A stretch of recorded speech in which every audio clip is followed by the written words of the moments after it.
Sedã. Escondida esse. Escondida esse.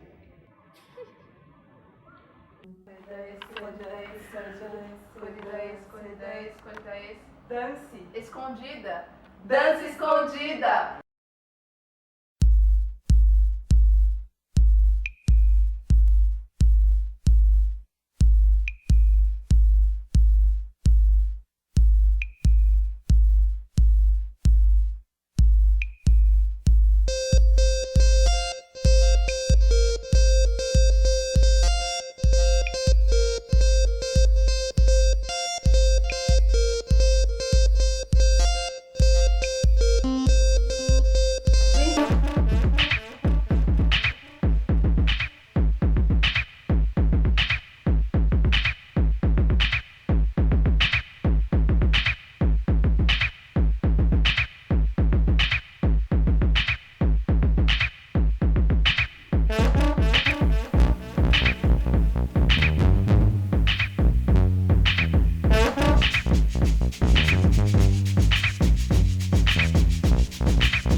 Olá, eu sou a Aline Magnus e o programa Dança Escondida está hoje aqui na Universidade Federal do Rio Grande do Sul, na Fabico, para acompanhar um pouco do Congresso Internacional sobre Imaginário que está rolando aqui.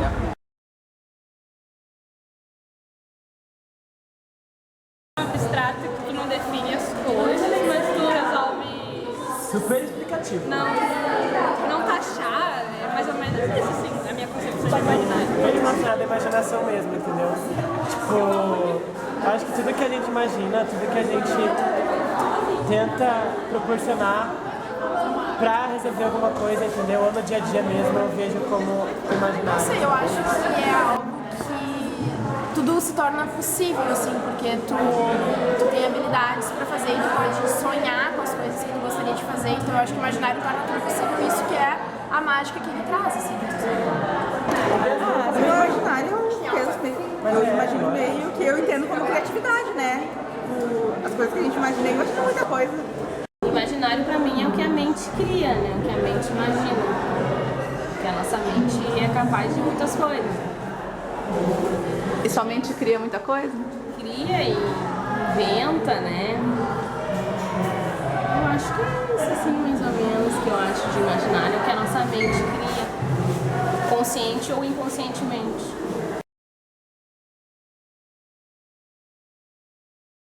Eu tinha uma ideia de que o imaginário era toda a produção da fantasia. Então, que o imaginário fosse mais um adjetivo do que um substantivo ou um lugar. E aí eu vejo, na verdade, que cada vez mais, quando eu engatinhando ainda nessa aventura de estudar o imaginário, que o imaginário é mesmo esse substantivo, toda essa produção que vai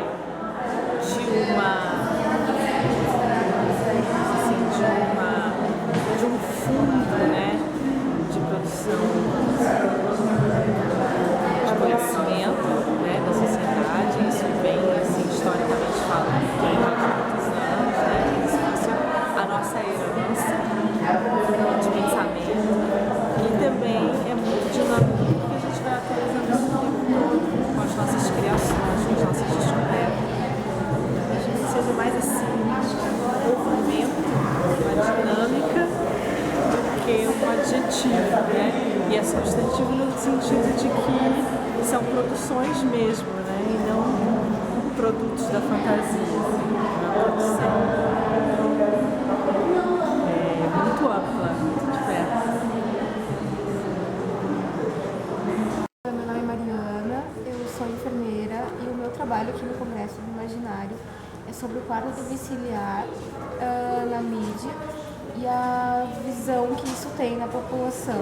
E o que você está achando do Assim, é evento? bem interessante, assim, é uma questão assim, que a gente não trabalha muito, como eu trabalho na atenção básica, mas faz parte do meu grupo de pesquisa, que a gente trabalha com o imaginário no cotidiano, saúde, família e enfermagem, da Universidade Federal de Santa Catarina. Então, digamos que é um universo ainda que eu estou conhecendo, mas é muito interessante, e, assim, eu estou começando a me apaixonar pelo imaginário. Meu nome é Ivana Soares Paim e eu apresentei um trabalho sobre a transição de Exu para a Igreja Universal. E eu estou achando o congresso maravilhoso, os GTs também estão muito interessantes. No meu trabalho eu uso alguma coisa da teoria do Dhyan, né, porque o Exu é uma divindade que vem daquele regime noturno e ele é encaixado ou trazido forçosamente, né, para o regime diurno, que é o diabo. O diabo encarna toda a negatividade, ele é a sombra. E o Exu não, o Exu é muito mais complexo dentro do regime noturno. Mas então essa transição é perda, significa perda. Ele é estereotipado, os gestos, a mitologia, tudo é cortado, é esquecido, é estereotipado. Ali a gente tem uma casca do Exu. O meu trabalho é baseado naquelas postagens do pessoal da IURD, que eles colocam no YouTube. São os exorcismos que eles põem no YouTube e eu vejo essa construção da imagem do diabo ali, por essas postagens. Meu nome é Fábio José Cardias Gomes, o Fábio Cardias, na capoeira Angola é mamute, é o caminho do angolês. E eu estou aqui participando do segundo Congresso Internacional do Centro de Pesquisa do Imaginário, né, que é um grupo internacional de pesquisa do imaginário, 50 anos da teoria do Gilbert Dhyan sobre o imaginário. E eu apresentei um trabalho sobre o mito do rei Sebastião na Ilha dos Lençóis, no Maranhão, nessa perspectiva teórica. E o evento está sendo muito bom porque eu encontrei pessoas especiais, um colega de São Carlos, amigos que já têm quase 10 anos de amizade que também trabalham com essa teoria. E estou conhecendo pessoas novas, trabalhos novos e também as histórias de bastidores do jogo de poder, tem isso também. O que mais que eu posso falar? E estou aprendendo aí, eu sou um aprendiz e tentando me desenvolver como pessoa e também passar um pouco do que eu já experimentei nesses 4 décadas de vida. É isso. Bem, meu nome é Adilson, eu faço pós-doutorado na UFSCar, trabalho com práticas populares de saúde, estudando a questão do imaginário e da espiritualidade nas práticas populares de saúde. E aqui eu apresentei um trabalho sobre uma ONG que tem em São Carlos, chamada Círculo de São Francisco. E eu discuti a metodologia de atendimento que essa ONG realiza. Essa ONG trabalha desde 2003 com práticas integrativas e complementares e tem uma metodologia chamada Essência, que, de forma resumida, os terapeutas, eles atendem, né, o cidadão, o paciente, de uma forma integral. Então, o paciente se faz um diagnóstico do problema e essa equipe elabora um plano de tratamento que é discutido com o paciente. E na questão do imaginário, eu interpretei que isso seria uma atividade hermesiana. Então, o mito que estaria por trás desse trabalho seria Hermes. Então, esse foi mais ou menos o trabalho que eu expus aqui no Congresso. E o que você está achando do Congresso? Olha, muito bom.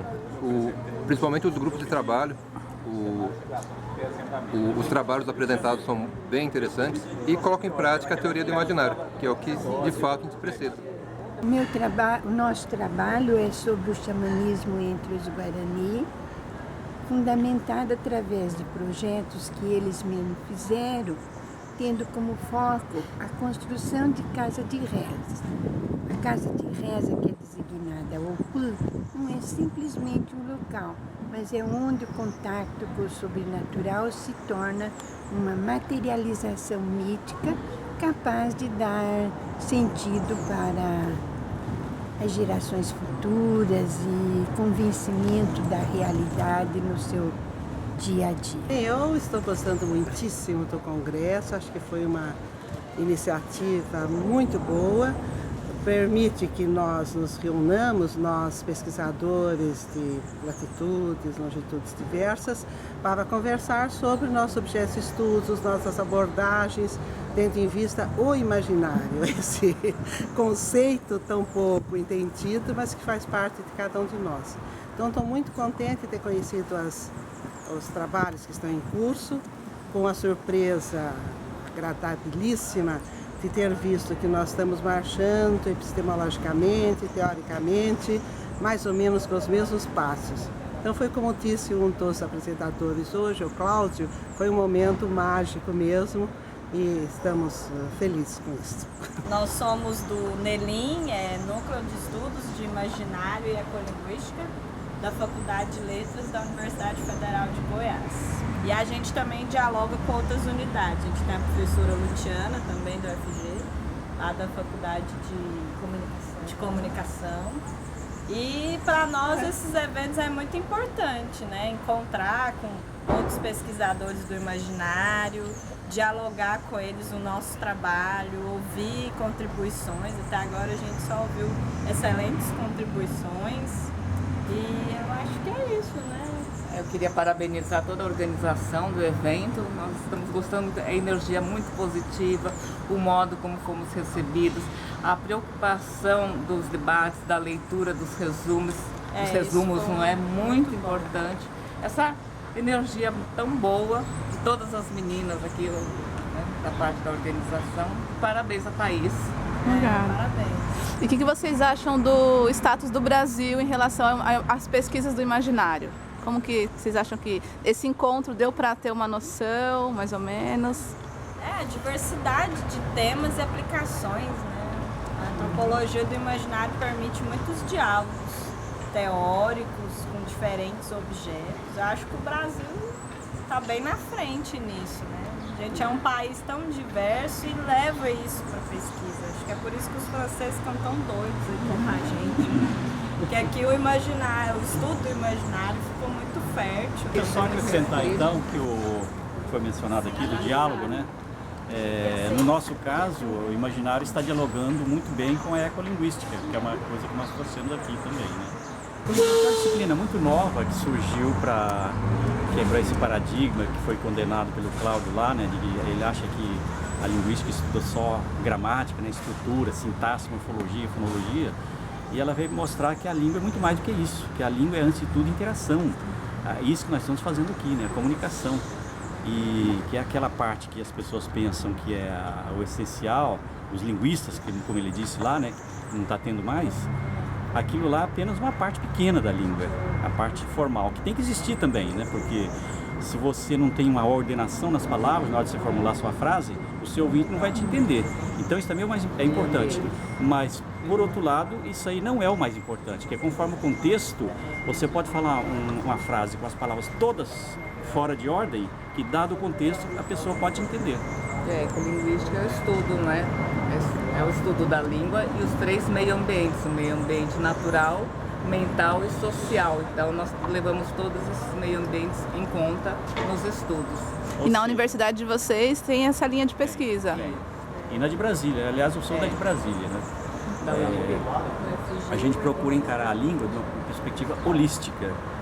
Não no sentido de que nós podemos, cada um de nós, por Fred, estudar tudo, eu estudar tudo. Não é nesse sentido. Eu pego uma parte, ele pega a outra e depois a gente junta tudo, né? Para dialogar.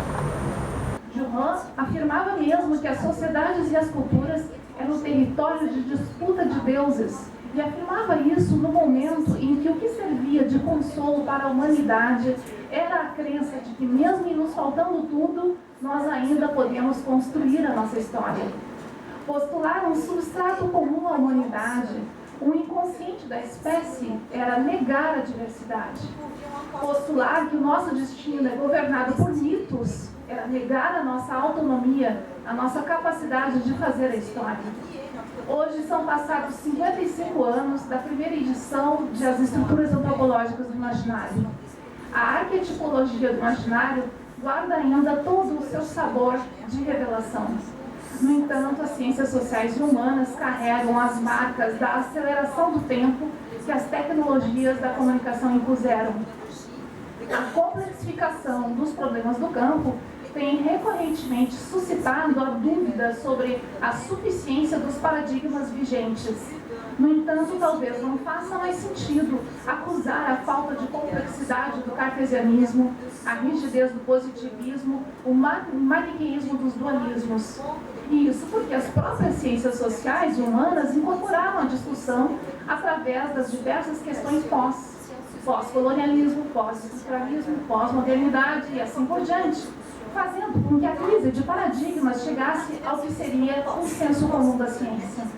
No entanto, esse senso comum, mesmo sendo científico, carrega os traços do senso comum não científico. Ora, o senso comum opera não através de conceitos, e sim através de metáforas e de noções. Os conceitos podem ser familiares para a ciência que deseja proferir um discurso unívoco, que deseja clareza. O conceito é então um grande aliado, pois carrega uma ideia por vez, não deixa dúvidas sobre o que está querendo designar. O senso comum, por seu lado, utiliza os limites imprecisos das noções justamente porque a polissemia é estratégia de sobrevivência na vida real. E quando mesmo as noções são demasiadamente perigosas, seja por declararem de modo excessivamente explícito as intenções do sujeito, seja por ainda cercearem as suas possibilidades, usam-se as metáforas. Com a metáfora, nós sempre podemos ter uma margem para manobra. A metáfora sempre nos permitirá recuar, avançar e até ficar no mesmo lugar. A metáfora é libertadora porque nos permite mudar de ideia. Olá, o Dança Escondida continua aqui no Congresso Internacional do Imaginário e eu estou aqui honrosamente com a professora Daniele Pita, que foi a pioneira a trazer os estudos do imaginário, especialmente a obra de José Duran para o Brasil. E eu queria perguntar, professora, qual foi o status depois de tantos eventos realizados hoje, como a senhora sai desse evento? Muito feliz mesmo. Primeiro porque eu vejo que mesmo eu saindo, os estudos continuam e a importância que eu dou a eles, além do científico, é o fato de trazer felicidade para quem estuda. Quem entra na história do imaginário, quem se aproxima do mundo pelo simbolismo, vê a sua vida se abrir, se engrandecer, fica mais feliz. E na conferência final, a senhora falou que uma possibilidade de um terceiro Deus interferir numa possível guerra, aí próxima seria Exu. Queria que a senhora comentasse um pouquinho. Mas o professor Vinha já cortou minha garganta em seguida, dizendo que Hermes já estava de cabelo branco, como Exu. A exposição de Hermes, então não há de ser. Quem sabe assim? É feminina e guerreira ao mesmo tempo. Para te falar bem a verdade, eu acho que eu não tinha muitas expectativas. Eu sabia que tinha que ser feito. Eu não sei, eu acho que eu não projetei assim, ambições. Eu queria simplesmente reunir as pessoas, reunir um grupo de pesquisa sobre imaginário no Brasil que é muito forte. Eu acredito que seja o país em que haja maior número de grupos de pesquisas. E eu tinha essa vontade de juntar os grupos nessa rede do CRI2E. Mas como isso superou qualquer expectativa que eu pudesse ter. O ganho afetivo foi enorme, o ganho das discussões, do debate, do crescimento da pesquisa, de projetar qual é o futuro da nossa pesquisa, que desafios a gente tem para frente. Isso foi muito bom, assim, a gente sai cheio de ideias, cheio de vontade de fazer mais e mais. E qual é o status do Brasil, depois desse congresso, diante das pesquisas sobre imaginário no mundo? Eu acho que o Brasil agora conseguiu maior visibilidade, justamente por causa da grandeza desse congresso. As pessoas que vieram da Europa para cá estão bem impressionadas e vão para a Europa de volta contando essa experiência, mostrando a fecundidade da nossa pesquisa, a potencialidade e as diferenças grandes, né? Na Europa, os estudos do imaginário, por um lado, se debruçam muito mais sobre a literatura e os estudos mais contemporâneos do imaginário também preocupados com as questões da biotecnologia, dos ciborgues, dos androides, né? Da transhumanidade, né? Aquilo que supera o humano, o transhumano. E aqui no Brasil ainda muitos problemas sociais, então as nossas pesquisas se debruçam sobre essas questões da desigualdade ainda, porque é uma necessidade que nós temos, né? É alguma coisa que nos apela.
lavoura, semente, grão. Já fui a palavra canga, sou hoje a palavra basta, e vou refugando a manga num atropelo de aspa. Meu canto é faca de charque voltada contra o feitor, dizendo que a minha carne não é de nenhum senhor. Eu sou o samba das escolas e em todos os carnavais. Eu sou o samba das cidades e lá dos confins rurais. Sou quicumbi e maçambique no compasso do tambor. Eu sou um toque de batuque em casa, jeje na rua. Sou a bombacha de santo, sou o churrasco de Ogum.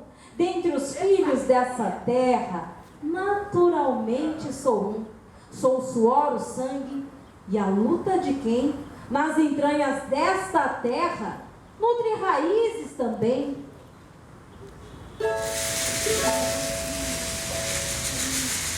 Oi, que rua tão comprida, toda cheia de pedrinha. Oi, que rua tão comprida, toda cheia de pedrinha. Tenho medo de cair lá, igual Rosário de Maria. Tenho medo de cair lá, igual Rosário de Maria. Oi, que rua tão comprida. Oi, que rua tão comprida, toda